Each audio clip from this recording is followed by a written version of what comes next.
They shall mount up with wings like eagles. They shall run and not be weary. I'm Kyle Moy, the pastor. I am here to dig into the Word and provide the blueprint.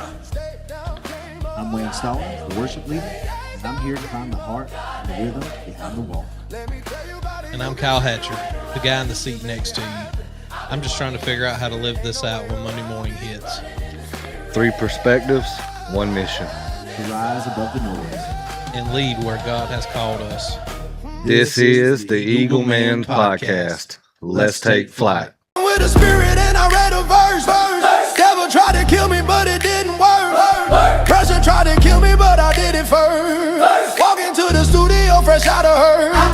New Jerusalem, this ain't the metaverse. Just make it worse. Stomping on the devil like I'm playing Kurt. Faith in words, place it in a verse. I ain't taking perks. God, he made it work. All right, everybody, so welcome back to the Eagle Man Podcast. We're on episode 7. Today we're going to be talking about sin. And so just to kind of start out, so as I was kind of studying for this, God kind of put something in my spirit, and trying to think how to say this so it makes sense, but kind of pertains to I think nowadays we don't take sin seriously. In God's eyes, sin is sin. But we try to put it on a scale, I think, sometimes, and I guess maybe to justify what it is we're going through or dealing with or why we should do it.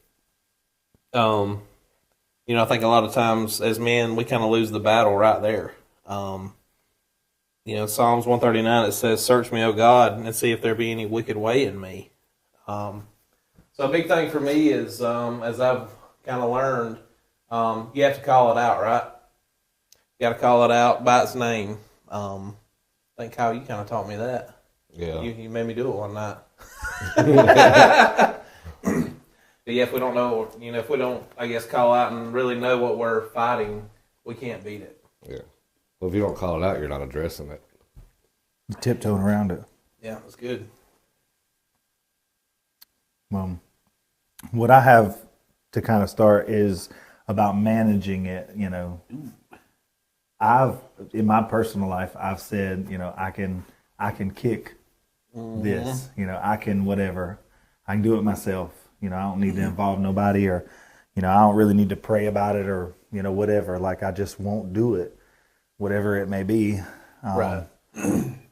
When I first got with Britt, I had been smoking weed and drinking for a while. And while,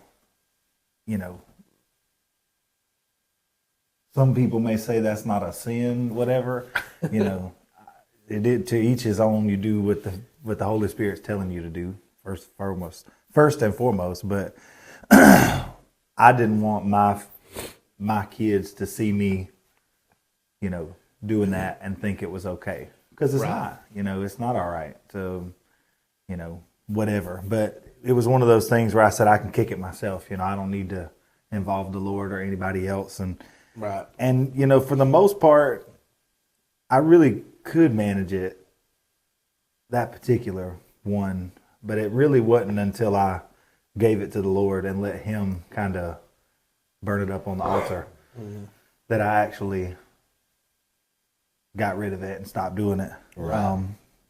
Hebrews 12:1 says, "Let us throw off everything that hinders and the sin that so easily entangled." So sin isn't something that you keep in your pocket and control. Right. It entangles like a soaked towel. You don't dab at it; you twist it till the water comes out. And I think that's the part that a lot of people have a problem with, is the twisting, the wringing of the sin. It's not comfortable. Right. It's not a comfortable process, and I think too often we have subscribed to a cookie cutter Christianity. Like, I'm going to go to church at 11, and we're going to sing 3 songs, and then we're going to hear the pastor preach, and then we're going to go home and act the exact same way that we act. That's just That's Yeah. my personal opinion. Maybe that's not your, assessment, but Well, you know, I mean, for me, I think one of the biggest issues that we have, just in my mindset, is we see how much we fall short. You know what I mean? Like, and we see how much things and how many issues we have to deal with, that we allow it to be overwhelming to where we never pick it up to wring it out. You know, and I was just thinking about, because ever since I heard the term "wring out your sin," or wringing out your heart, it just reminds me of when, like, Jackie's washing dishes or whatever, and then she goes to wipe off the counter. Like, she'll dip it down and then she wrings out the rag. And then she goes to wiping off the counter, right? She wipes off the counter. Is there any food or anything left over? What does she do? Like, she shakes it out, make sure all that gone before she proceeds into going to wipe off something else. I believe the biggest issue is, like y'all said before, is just addressing it from get-go. And, like, whenever people... because sometimes you don't address it yourself, but God connects you to some people that'll address it for you. And, just kind of call it out and say, hey, look, I see you struggling here. Right. What you can't do is deny what you know is true. yeah, Like, stop denying what you see and what it is, and that whole I'll get it later attitude. Yeah. Like, the time is now to get rid of what's going on in your life. ain't much time left.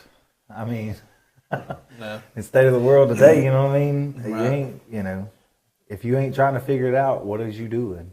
That's right. And, like, the comparison of my sin to yours is crippling. Well, I ain't that bad. Ooh. You know what I'm saying? I used to do that, yeah. Yeah, like, well, at least I ain't a crackhead. Or, Yeah, but All right. the sin that you have is plaguing you, Yeah. just like crack is plaguing the crackhead. yeah. Yeah. Like, we don't realize how much it affects not only us, but the people around us. Yeah. Like, because you can't be your true self when you're dealing with stuff and you want to address it. It's just going to bleed over into somebody else. Right. You know what I mean? Say hurt people hurt people. Yeah. Yeah, and, like, because, like, going through things and, like, because y'all have seen it. I mean, when you go through situations and then you sit down in a room full of people, I mean, it has the ability to keep your mouth shut. It has the ability to keep you holed up. It has the ability to disassociate you and isolate you in a way that where Yeah. you don't even come out to talk. Yeah. Oh, yeah. For sure. What makes it's shameful. I mean, that's really what it is Yeah. the sin creates, the sin has like byproduct. Like, it's like sin, this is the sin right here, but around that is shame, condemnation. What if somebody figures out? That's why I really don't talk to people whenever I go to men's meeting, because they may figure out that I A, B, C, and D, and then, it bleeds, and it can bleed over into other generations. You know what I mean? That's how generational Yeah. curses start. Yeah, I kind of dealt with that, growing up. I mean, that generational curse, with sin. I kind of come up in a house where, I guess, living wrong wasn't really. Wrong. Yeah, I mean, it wasn't like, hey, yippee, we're gonna live like this, but it didn't really. It was kind of one of those things. It wasn't frowned upon, I guess you'd say. Yeah. But yeah, I mean, it took control of me for a long time. Thank God I'm finally out of that. Yeah. And but yeah, I mean, it's generational. But something I had in my notes is so it says you hold on. Oh, if you only fight actions, you'll keep relapsing. So basically, God's saying you got to go to the heart of it. You got to go inside your heart. The root. Got to get that root. That root, man. Yeah, because I know a lot of times, in the past, I would say, well, like Wayne said earlier, oh, I got this, I'm good. But you really ain't got it. You know, you gotta dig in there and get down to it. So this is the thing that I wrote when it came to me when Wayne was talking, and he said sin is shameful, right? And when he said that, Holy Spirit spoke to me in the moment. It says the reason we look at sin as shameful is because we can't discern the difference from conviction to condemnation. That's good. You know what I mean? We see it as condemning, and God is basically just convicting you and, you know, pointing out things, say, hey, you really need to get rid of this. I'm not looking at you as the world looks at you. Like, because you fall twice in the same sin, and people are ready to cut you out. People are ready to get rid of you. People are ready to not have anything to do with you. Oh, well, he did this, this, and this. How can he serve God? Yeah. He did this, this, and this. How can he preach the gospel? He did this, this, and this. How can he be a deacon? You know. Yeah. We have to stop. Like, the biggest thing is to have discernment in what God is saying. Yeah. Because a lot of times when we're dealing with sin, we deal with it out of emotion instead of out of righteousness and out of God's word. We worry about how it makes us feel instead of the benefit of our soul, the benefit of our spirit. You know what I mean? And whenever you don't address it and you say, I got this, there's an old saying that I've heard a long time ago, whatever you feed's going to grow. Oh, yeah. So you think you might got it. I used to smoke weed all the time. But now I only do it on the weekend. I got it. Oh, yeah. Do you? Do you really, or does it got you and you just learned a different way to justify it? Yeah. Well, I think a lot of times, you know, so I know when I was in my mess, I guess when you're sinning a lot, you think people don't see it, but they see it. Yeah. They see it more than you think. But that's just part of that, you know. You so messed up in it that you just kind of, I say you're in your own little world, you know. And, you get to a point where it defines you, and once you get rid of it, you don't know who you are. right. Yeah. And I believe that's the goal of the enemy. If he can get you so much wrapped up in sin, you forget who you are in Christ. Because you don't look for it. You know, and that's not the thing that you're feeding. But Yeah. So like you said, if you keep feeding it, it keeps living. Men don't fall into sin by accident. We prepare a place for it. One thing that I saw was if you keep setting the table for sin, don't be surprised when it shows up hungry.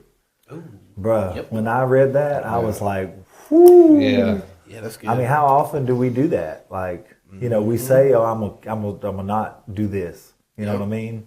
But then we do A, B, C, and D that literally sets the stage for us to whatever it is. You know what I mean? And one thing that I've always heard is God views sin from the top down, not that this sin is greater than this sin is not, and this sin is like the worst, and this sin is like this is the least sin that you could do. Like, to God, sin is sin. I mean, I believe to a degree, but because if you read in the scripture, there's like some of the things he talks about are abominations. I mean, touche.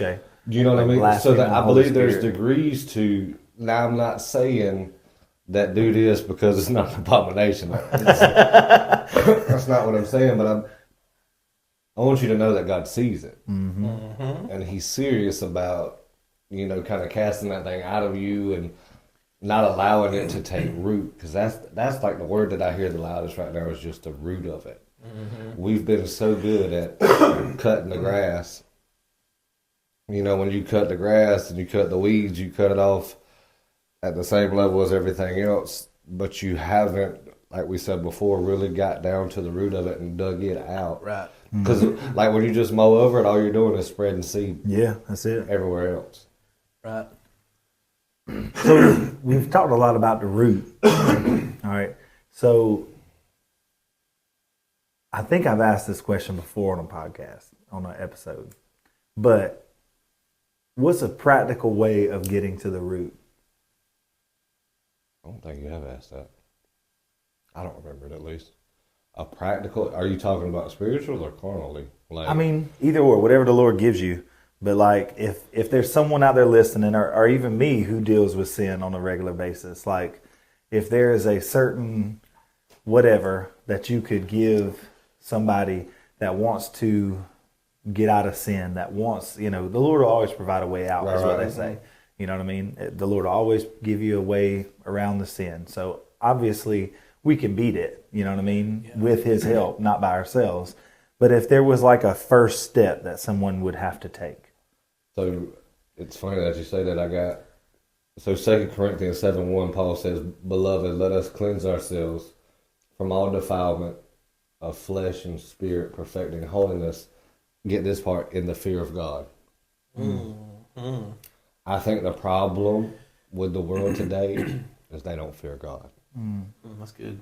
He's so good. And like you said, it's like a cookie cutter thing. Like, we want to see the good things in God, but God is just. Right. And there's, like, when I say fear, it's not anxiety, it's not scared, it's not this, it's a reverence. Right. A reverence for the Lord. Like, and whenever you were talking about smoking weed, like, so whenever you're trying to justify sin or you're trying to justify what you're doing, would you do it if Jesus was sitting in the room? Oof.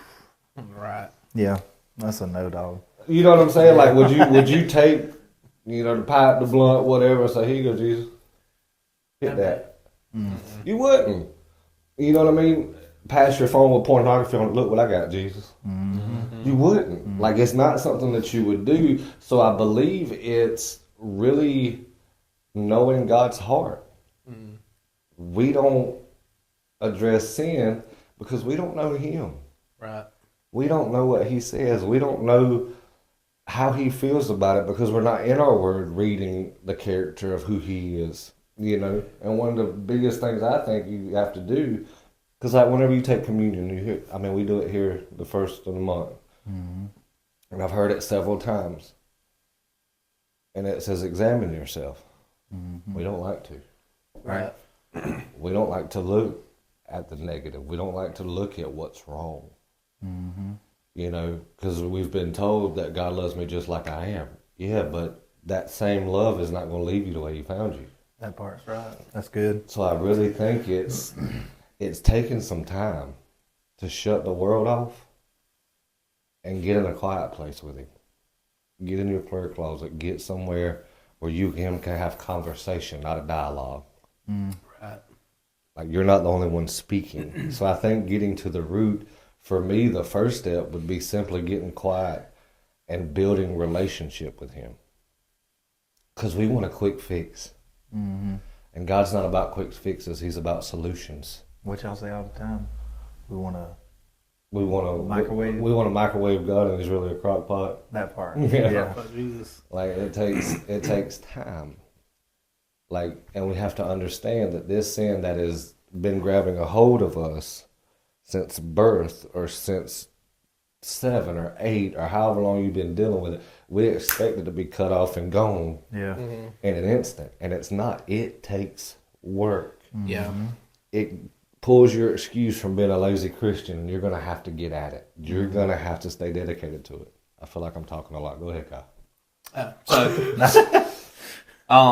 So kind of piggybacking off of what you just said. So sin loses power when it no longer defines you. That's like we talk about, we say, well, I don't answer to that name anymore. It ain't about what you're called, it's about what you answer to. Right. And I got down here, it says you don't fight for identity, you fight from identity. So I think it's crucial that we know who we are in God. Now, how, like, for instance, let's just take me for example. Before I started coming to church, I struggled with, how do I get to that point where I know God? You know what I'm saying? Where I know Him and I know what I'm fighting from, with God on my side. But so, how would you go to somebody who's struggling and try and show them, like, hey, this is how you can walk free. You know what I mean? Especially when they're so entangled in all that mess. How do you convince someone? Because it's really something in my eyes. You got to experience it for yourself. You know what I mean? And I know a lot of times, like with me, I mean, once I seen what God can truly do, you know what I'm saying? It builds, and it builds. Mm-hmm. You know, so I mean, how would you try to steer someone towards God? You know, like. So I got a twofold answer for you. All right. Yeah, basically like saying, like, look, man, Jesus is the answer. Come on over here. So first thing is, the Bible says in Revelations that they overcome by the blood of the Lamb and the word of their testimony. There you go. So Yes. someone hearing that you went through whatever it is that you went through, that you struggled with, and you came out on the other side, Right. number one is inspiring, and number Yeah. two, it makes me want to go to you and say, hey, I struggle with that too. Yeah. What did you do to get out of it? Right. What was your secret, quote unquote? Like Yeah. what's your recipe to get out of it? And the second thing that I would say is that to be able to do any of that, to be able to give your testimony in a room full of people, I believe that somewhat you have to have a relationship. Yeah. There has to be an intimacy. Right. Felicia said something about it Wednesday about intimacy. Breeds passion. Breeds passion. Yeah. Passion don't breed intimacy. That's right. So, and I believe that, when people talk about intimacy amongst men or amongst brothers, they make it weird, but I believe, I believe that there has to be, like some sort of intimacy, some sort of you sharing your heart and me sharing my heart kind of thing for you to hold the weight in my mind, if that makes sense. You know what I mean? And it's hard. You got to be relative. Yeah. You got to be relatable. Yeah. You know what I mean? Like Kyle was saying, it's hard to know how to pull you out if I've never been there. Yeah. Yeah. So in saying that, somebody who's, kick smoking weed or whatever, I can look at you and say, hey, this is what worked for me. Mm-hmm. But whenever I just hear the Lord, somebody heard when I said you got to know where somebody's at or you got to be relatable. Just because you don't know where they're at and you're not relatable with them doesn't mean you can't minister to them. That's right. Yeah. Because if you know the Word of God well enough, it doesn't matter how relatable you are. Because there's one thing that people can't deny, and that's the Word of God. Like, it is the living truth. It is a water that doesn't, it don't run dry. And Yeah. I just believe that sin is just crippling, Oh yeah. and it starts small. Like it starts very minute where you don't see it. So I think one of the things is once you wring it out, you have to be attentive to keep it going. Yeah. That's right. You know what I'm saying? Because it's easy to make it say, okay, I'm done with that today. I'm done. I've got a word from the Lord. I've hung around some brothers and sisters this morning, and I'm done with it. I feel good about it. But when Monday morning hits, Yeah. and that routine of sin that you've created Yeah. is still available, it really comes down to discipline and not reaching out and grabbing it again. Yeah.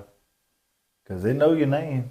Yeah. You gave it to it. You told it. You told it all about you. Well, listen, the devil ain't stupid. No. Right. He knows scripture just like you do. Right. Better than you do. Yep.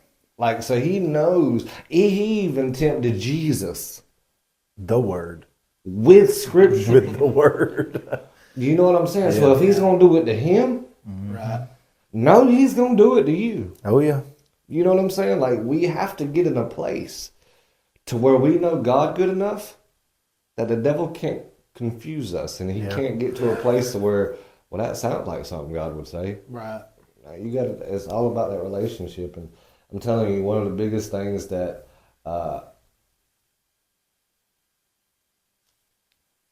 one of the first things that I had to learn to do, because I'm just going to testify for a minute and then somebody else can get. So whenever I was 19 years old, I was still in addiction and all of the things, and I was living with my mama, and it's like one of the first times I heard God in my life, and I hadn't been to church ever. I think my little brother was like 3. And I'm sitting there with, dope in my pocket, watching my little brother sleep. And I heard an audible voice says, "What kind of role model are you?" Mm-hmm. And I thought to myself, I ain't one. I mean, I am one, but not a good one. Like, what I'm sitting in is not what I want him to walk in. Mm. So I knew that I needed help. Like, so the first thing I had to do was lay pride down, right? And reach out for somebody. Because God's going to make a way out because he established a relationship in my life at our early age. Mm-hmm. So I called. I mean, I don't care for people to, I don't care if people know, but I called Felicia because me and her are cousins for the people that don't know that are listening. I called her and I did, you know how we'll tiptoe around the problem? Oh, yeah. Mm-hmm. And not really go full on at it. Yep. So I called her and I said, "Hey, I need help finding a job.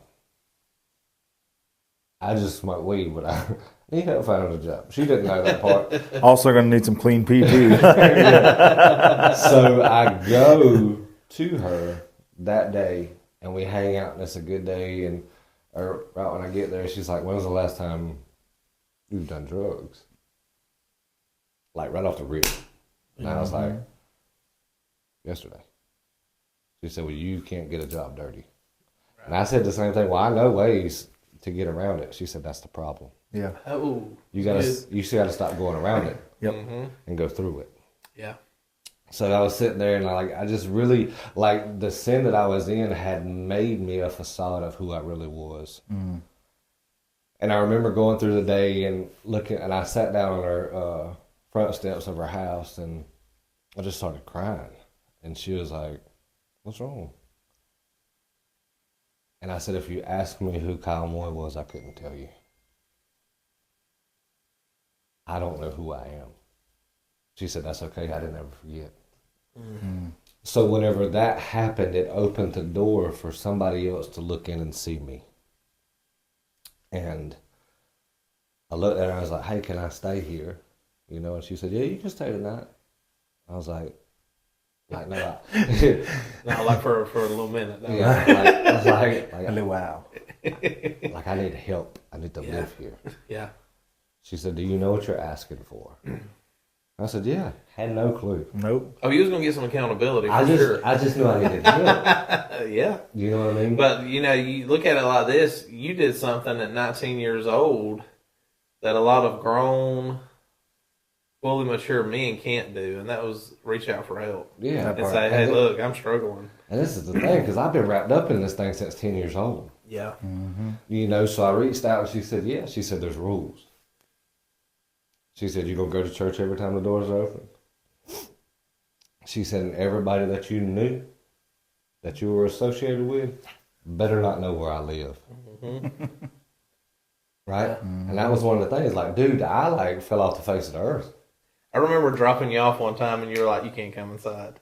Yeah, like you wasn't supposed to know where I was, because I was serious about it. Yeah. And one of the things that I wrote down, like the first step into getting out of sin, is abstaining from fleshly lust, like cutting yourself off from the availability of it. Yeah, that's a big thing. Yeah, like stop going to the hill when you trying to quit smoking weed. Yeah, touche. Stop going by the pack-a-sack when you're struggling drinking. Right. For those who don't know what a pack-a-sack is, it's just one of the stores that you can get, you know what I mean? Like, you gotta stop. Yeah, absolutely. You gotta not do it.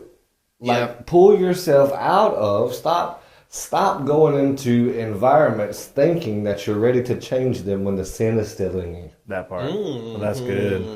You know what I mean? So really I say all that to say that, like, I had help pulling me out of the environment that made it okay. Yeah. You know what I mean? And like me and you used to work together, and I wasn't long clean. Yeah.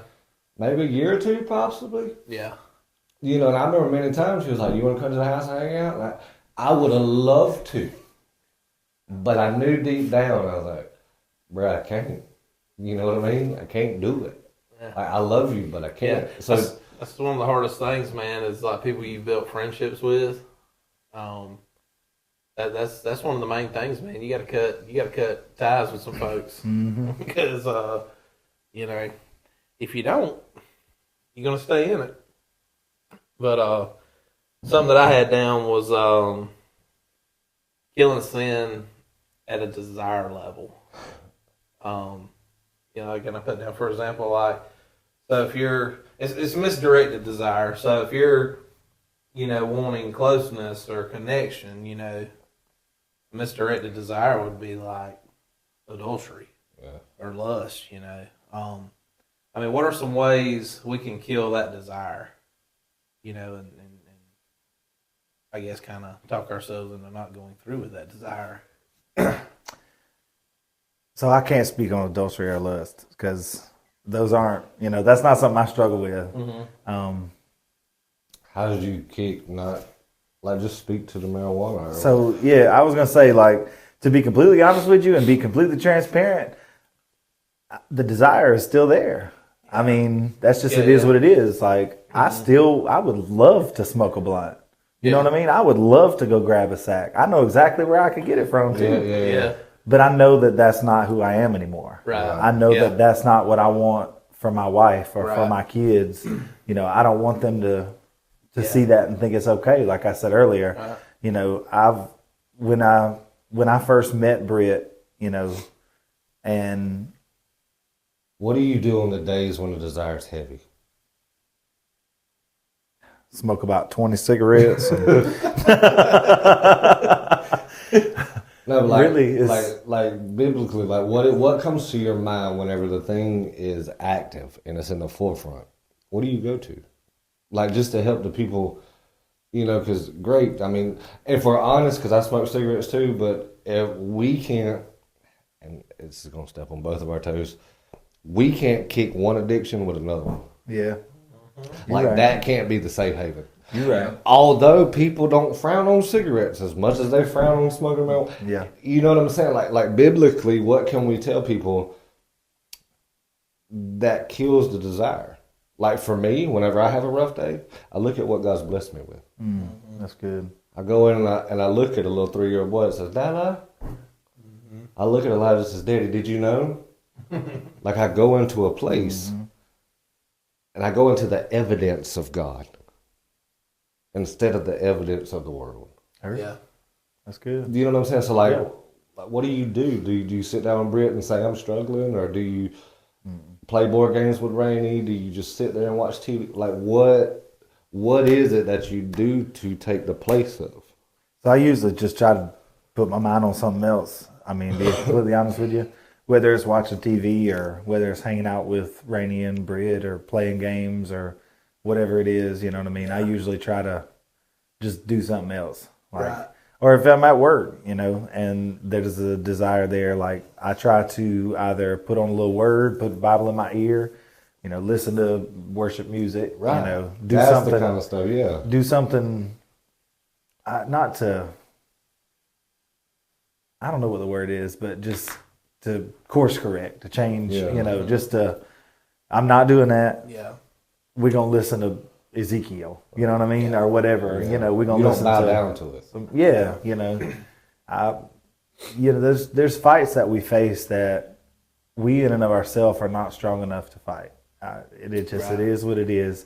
But it's only when we realize that victory comes through surrender. And that sounds like a really kind of an oxymoron thing to say. Yeah. But victory really does come when you give up to God. Like, as crazy as that sounds, like, when a cop is chasing a bad guy, like, it's finally over when the bad guy gets down on his knees or raises his hands.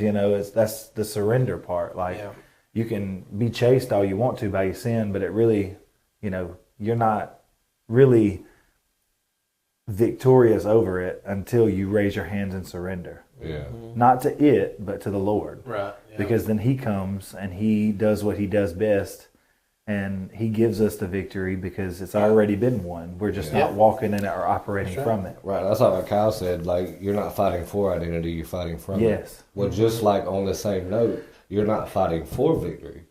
You're fighting from it. Victory. Like, whenever, I think it was the worship night when you talked about fighting from a victory. Yes, Lord. You know what I'm saying? Like, it was huge. I don't even remember what song it was, but It was All Authority. Yeah. That song we sing now. But like just a mindset of it.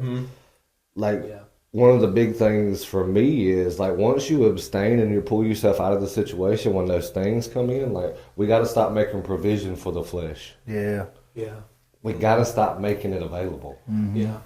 Like, you know what I mean? And some of the hardest things I ever had to do, like you were saying, like I loved you from like way back in high school, you know, and then to be able to work with you and that connection, like one of the hardest things for me to do was cut you out of a part of my life Yeah. for a season. Yeah. And the unknowing or the unknown of knowing, not knowing, am I going to have a relationship with you? Is this going to come full circle? Like, Hey, you did. you know what I mean? But not every time does it. Right. Yeah. You know, because there's some people that I used to hang out that I would love to be in church, but they're not. And one of the things, and I hear the Lord, like one of the things that made me okay with living this life is I started to allow things to grieve my heart that grieve God's. Like that really started to. Now, am I perfect? No. Right. I make mistakes, but to really understand and try to understand where God's coming from. The Bible says His thoughts are not our thoughts and His ways are not our ways, but it doesn't say I can't try to understand what it is. And like I have to begin to turn my whole self towards Him. You know what I mean? Yeah. Like that's a hard part. That's and good. for the people listening, like there's some people in your life that are making a provision for that sin to stay around. Yeah. For sure. Like you got to disconnect from those people. Yeah. I still tell people to this day, like if I run into somebody at the store or something that, you know, maybe I used to kick it with or whatever, or, you know, maybe they knew how I used to live. What you been up to? Yeah, working the house, dog. You know what I mean? But, I mean, that's what it took for me was literally like going to work and coming straight home. I didn't hang out with folks.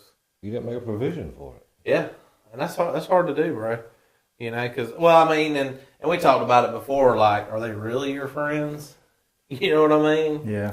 Like, What would you? How do you know if they're people you need to be connected to? I have an answer. I just want to curious what all our answers are. So my answer would be if you said, say what you said again. How do you know if it's a friend that's you're supposed to be connected to? If they push you to Jesus, Because if they don't push you to Jesus, where they tearing you away. come on? yeah. If they not pushing you towards Him, they taking you away from Him. There was something I was doing the other day, and I don't remember what it was, but I read that on something. Maybe it's the little series that I do on the Facebook on ALBB Yeah. Church. But it's like, you know, you have to guard your heart against people. You have to know what they're there for. Like, literally, you need to ask yourself, what is this person here for? Right. What are they in my life for? Is it because they provide me with drugs or alcohol? They give me free stuff. Is it because they this, that, and the third? Is it because they push me toward Jesus? You know what I mean? I feel like you need to take inventory. We need to take stock of the people who we allow to speak into us and find out what exactly they're there for. For sure. But that's just me. Yeah. I think it was eye-opening for me a couple nights ago. It was after men's meeting. I got home and Stephanie was like, because our daughter's getting married, Melanie, and they had been on the phone. Woo-woo! Get on out of here.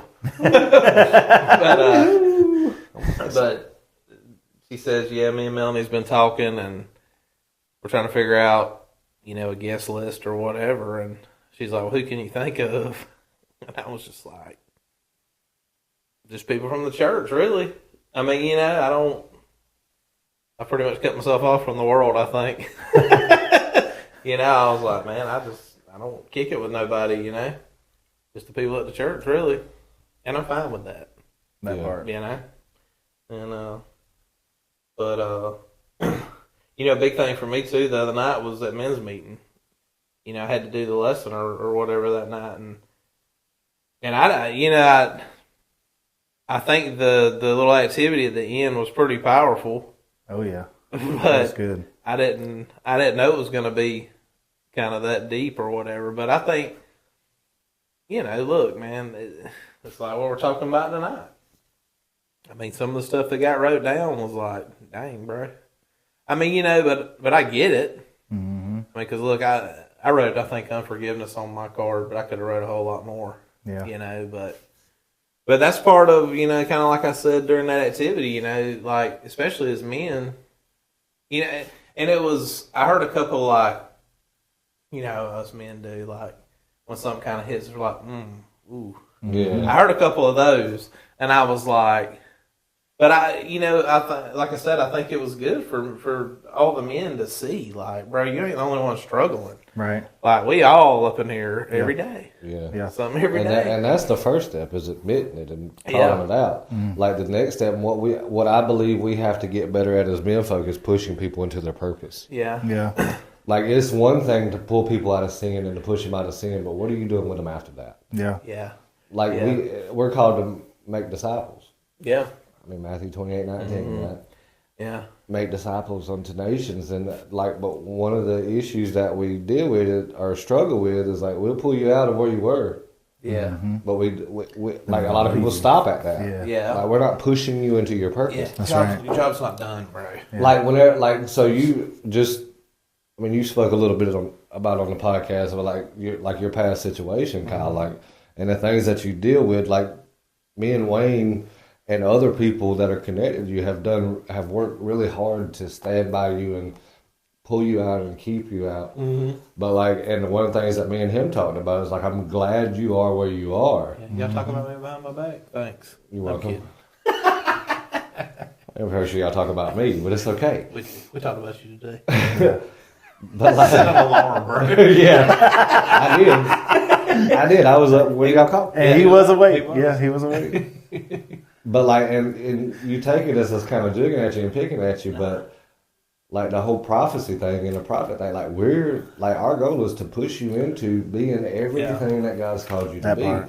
Yep. Even when you're hesitant about it. Mm-hmm. Like, 'cause there's times when I've, you know, being a pastor and you preach, you get tired and it's like, But then you have somebody that says, don't forget. Mm-hmm. Like, this is what God's called you to do. Yeah. Like, keep doing it regardless. Yeah. You know? And I'll stand.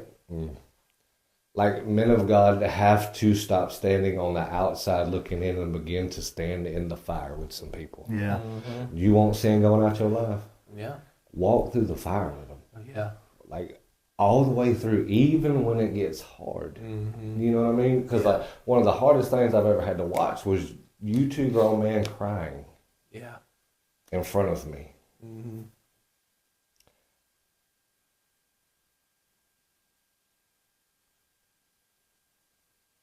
And allowing it to grieve my heart till I want to change. Mm-hmm.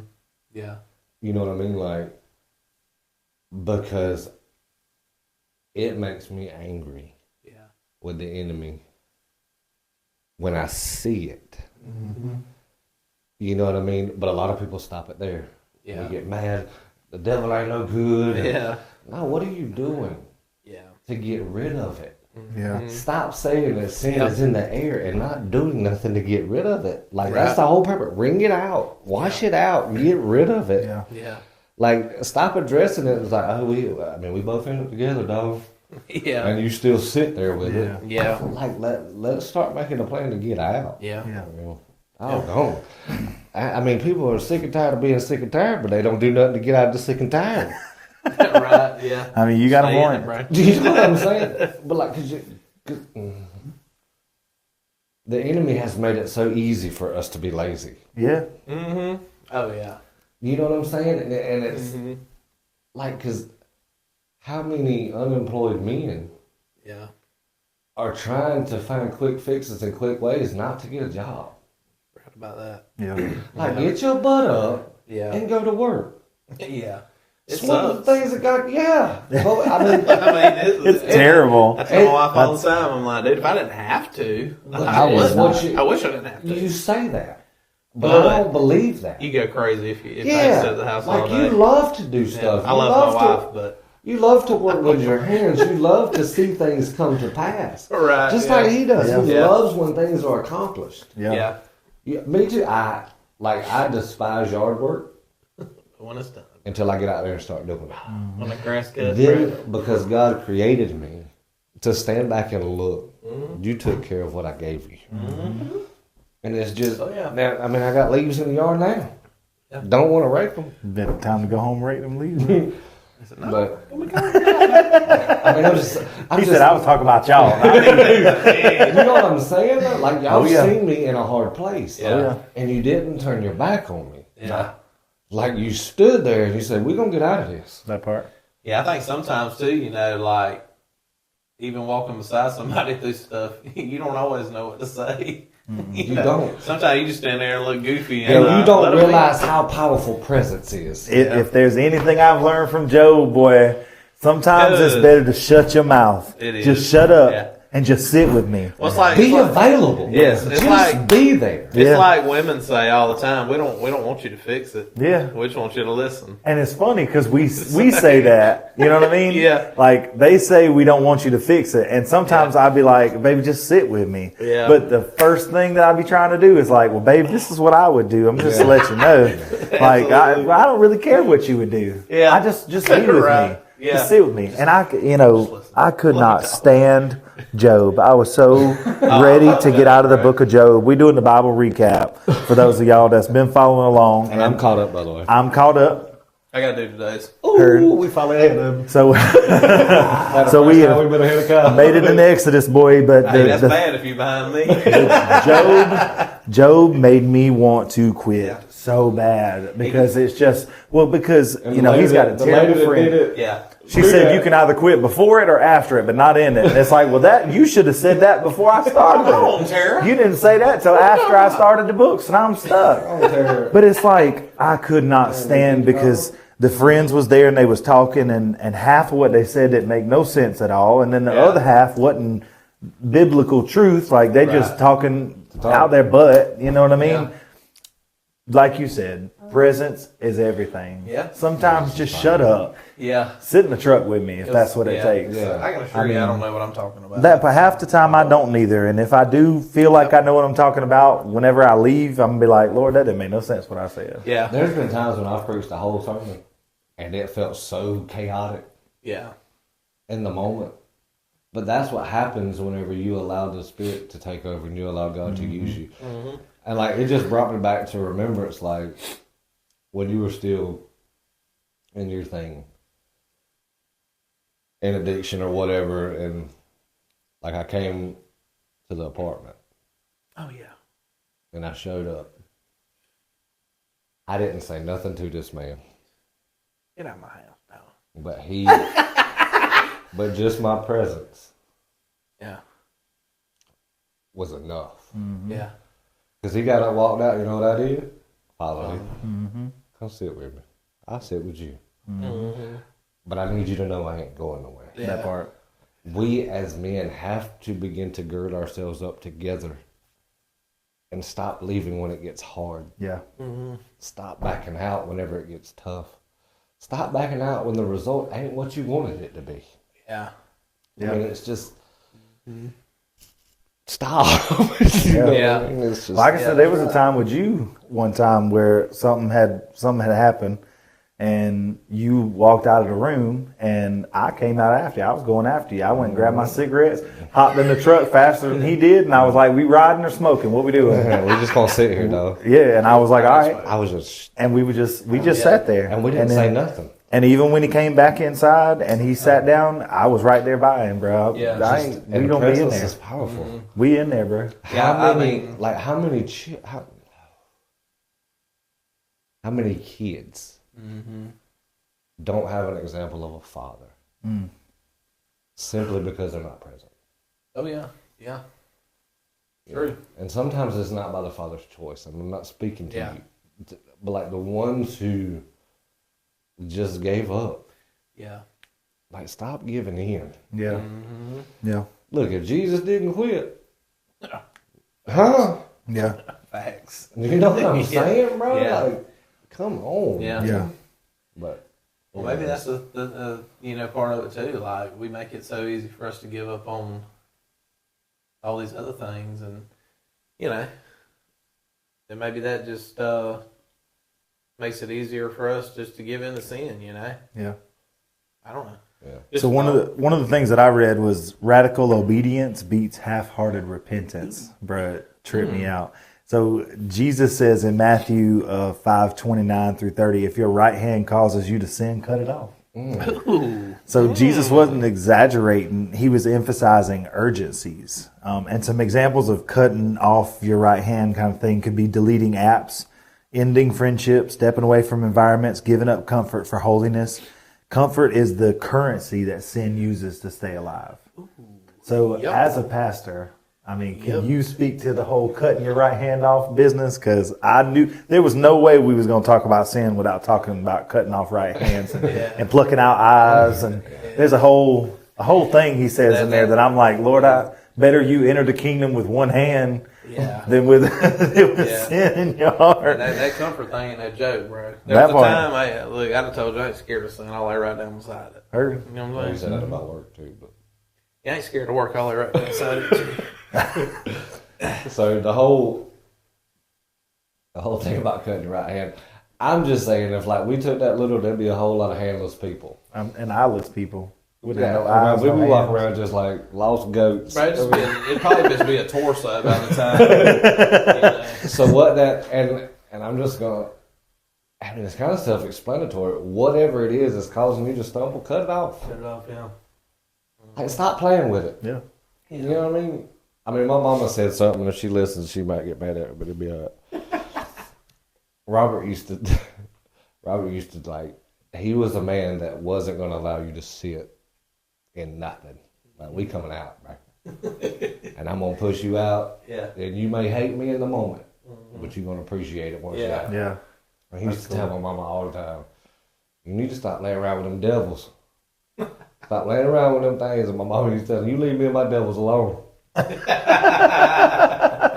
know what I mean? And it was in a joking manner, but like, how often is our actions? Is that's what that's saying? Yeah. Oh, yeah. Yeah. Like, for sure. cut the thing off. Yeah. But it's going to be hard. Yeah. But okay. Yeah. What ain't? That's right. And there's an old saying, if anything in this life worth having is going to be hard to get. Oh, yeah. It's going to take work to get there. Yeah. Like, we have to be a people like that are willing to partner with God instead.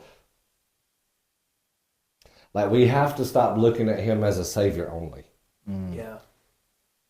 Yes, He saved your life, but the Bible also calls Him a Lord Yeah. and your King. Yeah. And to be, I don't know about y'all, but to sit up under a kingship or something like that, it requires you to be in partnership with it. Yeah. And believe what He believes. Like, Yeah. you got to become a partner with God and really walk with what He walks with. And when He shows you something, cut it off. Like, just stop. You know what I mean? Just for instance, like, if you seen, and this may be a little extreme, but whatever. We all have kids. Like, if you seen your child in danger, would you look at them and all you do is say, hey, watch out? Yeah. Or are you going to take action? I'm running. Yeah. Yeah. So if we're going to take action for them, why not take action for yourself? Because the more you cut off, the better you can be for them. Like, you know what I mean? And then it goes back to generational curses. I don't want Elijah and Gabe to have to fight with what I fought with. Yeah. Right. Yeah. You know what I mean? Like, I don't want that to be an issue. They going to have enough Yeah. of their own. Yeah. You know what I mean? Yeah. Like, they're going to have enough. They don't need anything added because I was too much of a coward not to address it myself. Like, cut it off. So that's what that means. Like, once you see it, just basically, for, you know, the lack of better words, once you see this issue and this plate, stop. Yeah. Yeah. Yeah. Stop. Like, you're not going to continue to burn yourself over and over and over again. Well, this is bad, but it kind of feels cool. Like, you know what I'm saying? There's no logic behind it. Yeah. That's right. Well, a big thing that I got here, and I know, Wayne, you're big on this, my wife's huge on this, is sin, you know, taking in like what your mind takes in. music you listen to. No, bro. What you watch on Yes. TV. My wife ain't playing because they ain't no kind of movies coming across our TV. Now, I ain't gonna lie to you and be transparent. I'm a little less on the movies and TV. But tell me how different it is. What's the difference? I mean, Friend to friend. Accountability to accountability. You won't listen to rap, Yeah. but you'll watch a movie that's full of cussing and shoot 'em up, bang 'em up. touche, but if I don't know. You know what I'm saying? I do. I get what you're saying. I do. I mean, But because you enjoy worship music, yeah. maybe this is it. I'm just going. Maybe we'll dig in a little bit because you enjoy worship music so much that you don't miss that music. You're right. That's Yeah. easier. Yeah. Yeah. But when I sit down and watch a movie, it's not as easy to say, okay, look, I'm going to tell you something about Jackie Moy. Huh? Hear me when I tell you. We have went to the movie theater, and the F-bomb dropped 2 times and walked out. Movie expensive too. Hope you went to the Zebulon. Shout out. Oh, Shaladassie. oh, not to Tallahassee. It cost about $87 to get in there. That part. We went in there and it dropped 2 or 3 times in the first 3 minutes. Oh, we got to go. And she looked at me and she said, I can't do that. Yeah, my dad's the same way, bro. He's And like, walked out. no. I'm telling you, like, if we're really serious about ringing it out, it ain't the ones that we don't like. It's the ones that we do like. Yep. Well, here's it. So if we can cut off music, Yeah. like we got to cut off. Because just like it influences what they hear, it goes in. You don't think Rainey watching a movie influences? Not only did she hear it, but she's seen it. Yeah. And what's the old saying? The eyes are the gateway to the soul. Yeah. Like, so what are we willing to invite in? Yeah. You're right. Well, yeah, I just had a little Jesus moment. So we're so big on like, what our kids watch and what they listen to. We're so like, and we truly, like we're talking about, we truly believe like you don't need to be hearing some of that stuff. So why don't we think about ourselves like that? Because I'm kind of one of them people. If I'm watching a movie, my wife, she ain't with it. Especially if it's something like borderline, like Ghost and stuff like that. Oh no, ain't happening. But I'm just, and I've made this comment before. I'm like, well, It's just a movie. yeah, I'm like, it's just a movie. Like, I know it's not real. Yeah. But your innocent But- 7-year-old don't.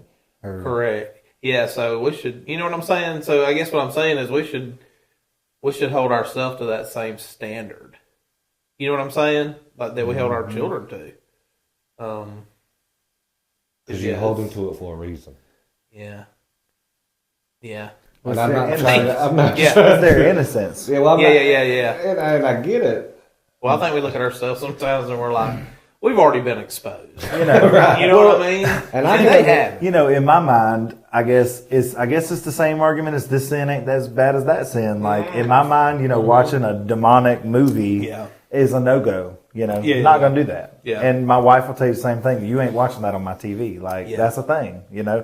But a little slasher movie that was made in the '80s. You know what I mean? What's the big deal? Yeah. But I guess it is the same argument as Yeah. well. This sin's not as bad as that sin. Yeah, it goes back to us justifying It right? does. Yeah. It does. And Because I'm guilty too. Yeah. Like, I would never, and I'm just going to be transparent, and maybe this is conviction for me, that I need to stop watching it. I don't think I got many seasons left, but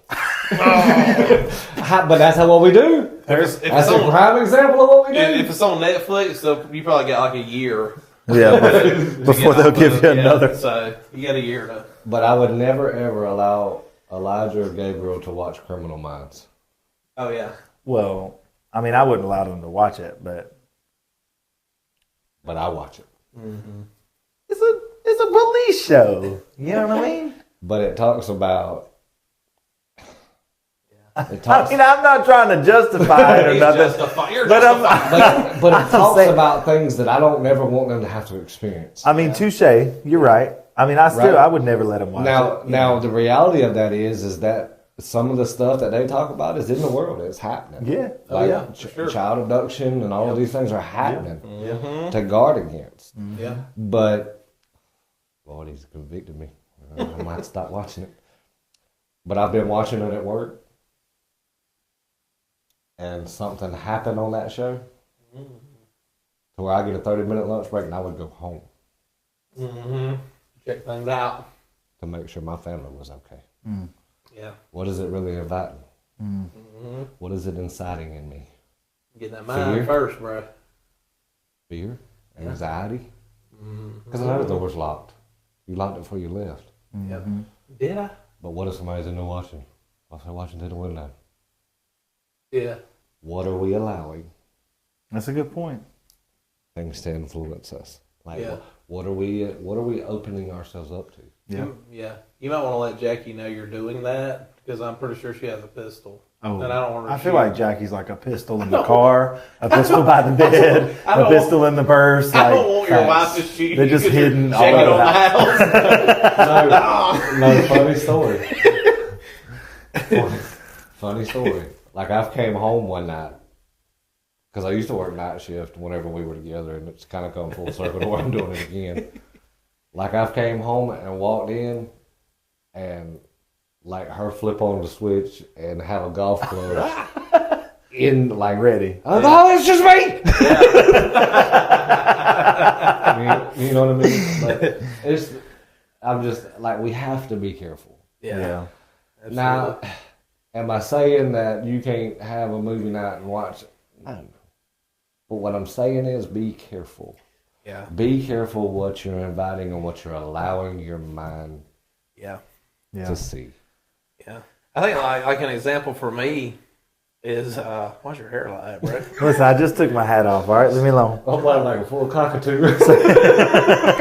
Say your thought. Yeah. I mean, just like me, for instance, you know, like it's this simple, but here's my thing. Sometimes I'm watching something, it could be like a party scene, and here I go. I'm romancing this thing. Reminiscing. I'm reminiscing. I'm like, oh Lord, that looked fun. Yeah. And I remember back when I used to do that. And I remember you I'm were like, saying the statement like, "Why dust these nostrils off?" You know what I mean? Yeah, like I'm it like, puts you in the dog, mindset. I'll send it off the rant. No, I really wouldn't. But yeah, it's like, I mean, there's Stephanie says all the time, she says, you know, there was a day when I couldn't imagine not being high, and, you know, now how'd you say it? There was a day I couldn't imagine not being high, That part. and then now, I couldn't imagine being. yeah, I there. couldn't, yeah, right. That's how I feel right now. Because I used to tell people all the time, I ain't never quit smoking weed. Why would I? Why would I quit smoking weed? Jesus.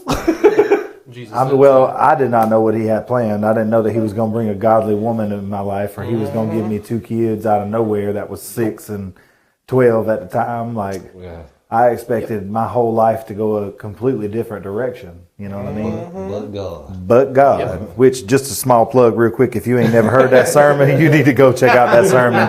It's on Podbean. Just search up Abundant Life Binders and Believers, and it is January 26th of 2023. Yeah. Yeah, it's good. This guy's watched it a lot. 'cause I've he watched it a remembers lot. this I've was watched it so many times, think that it was it. skips like a almost CD. 3 years boy. ago. I think that was one of the transitional sermons there for you. Oh, yeah. Yeah. You know what I mean? It Yeah. really. Because that was right after I had not quite been at Abundant Life for a year when you preached that sermon, and that was one of the reasons why I knew I was gonna have to stay. I think it was a Sunday night. You wasn't It there. was. It was a Yeah, Sunday night. you wasn't there. Maybe you was. Was that the I'm old just building? kidding. When did we move Yeah. in here? What, 20? We've been Four? here for 2 years. I think it was 23. It was May of 23 we moved in this building. We're going to have to get a Facebook memory. Yeah. It just like it ain't been long. We just had our anniversary of this building. I think. Maybe 2 years. Anyways. But yeah, that's it, bro. Well, y'all got anything? Y'all want to wrap it up for this one? Anything else y'all want to say before we close it out? Let's see. I can Wayne, what you got, I buddy? can close it out if y'all ready to close it out.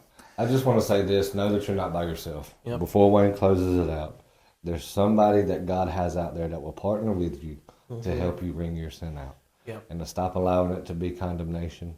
Know to get some discernment to know the difference from conviction and condemnation. Get you some help. Get you somebody to walk it out with you. That's all I got. Heard that.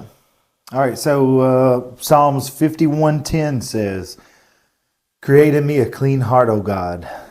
So my challenge to the men that's listening, or to anyone who's listening, it's not just for the men, it can be listened by anybody.